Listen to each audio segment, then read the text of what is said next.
Hey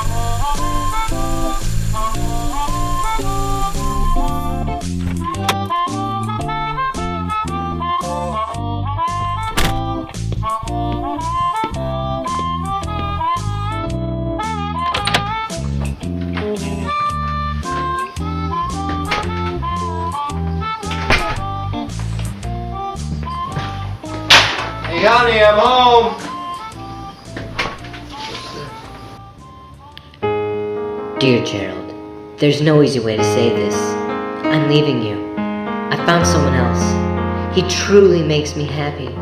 He actually knows how to touch a woman. I'm sorry it had to happen this way. I hope you understand. Love, Shalonda.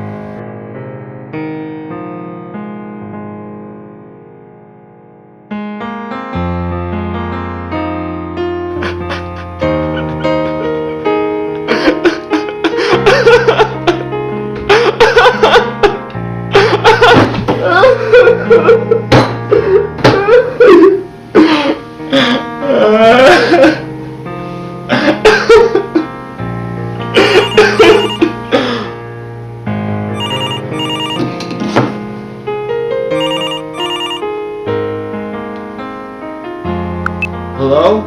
Jerry, it's Dave. Your parents, they've been mauled to death by grizzly bears. I hope you understand.